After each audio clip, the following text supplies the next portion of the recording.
say that invoking the notwithstanding clause to prevent a strike goes beyond a slippery slope. This is now a case of our government mandating that people work for poverty wages in order to support their political goals, and we as Canadians cannot and should not stand for it. Jennifer's on the nose. You are mandating people into poverty, and giving yourself a standing ovation. It is absolutely shameful. You think that families are going to join with you? You think that families are on your side? You are completely out to lunch, Speaker. They have no idea. I'm going to read you this. I am a 38-year-old single mom. I'm a cancer patient who just finished chemo and is receiving radiation treatments at the Walker Center. My 13-year-old child has special needs, and although this strike comes at a terrible time for me timing-wise, I am proud of the education workers for fighting so hard for my children's learning environment. I just want to say how much I support these CUPE workers. I stand in solidarity and offer my wholehearted support. You are on the wrong side of history. You are on the wrong side of families. You are on the wrong side of workers. Agreed. Absolutely the wrong side of workers. This is heartbreaking. Heartbreaking. During question period, just before question period, the Premier, in his Remembrance Day statement, he spoke, Speaker, about tyranny of government. And all week we've been debating a bill that is going to violate human rights and charter rights.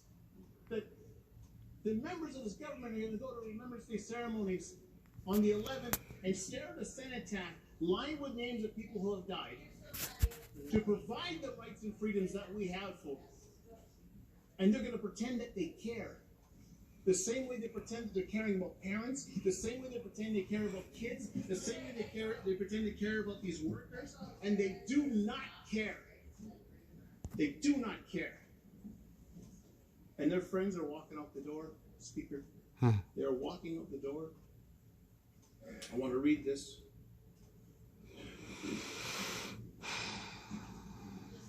This is from the Provincial Building and Construction Trades Council of Ontario. We are deeply concerned about the potential removal of collective bargaining rights impacting educational workers.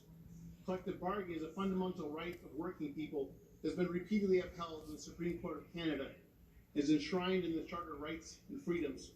The foundation of our safe and respectful workplaces come from the negotiated agreements that provide fair and balanced employment conditions arrived at through collective bargaining. The Provincial Building and Council Trades Council of Ontario stands in support of all workers against the potential removal of collective bargaining rights. We strongly encourage both sides, CUPE and the government, to continue negotiations in good faith in the pursuit of a fair contract that benefits everyone. This is important. There is a saying that an injury to one is an injury to all. You want to organize a workplace, what you need is a really bad employer, and the Conservative government has demonstrated time and time again that they are really, really, really, really bad employers. The Minister of Education has said that children will go hungry because of this strike. We'll go hungry. Children are already going hungry, Speaker. Children like Charity's kids and Corey's kids are already going hungry because of the wages that they're paying and the contract they're offering. And Bill 28 is going to ensure that this will happen for another 4 years.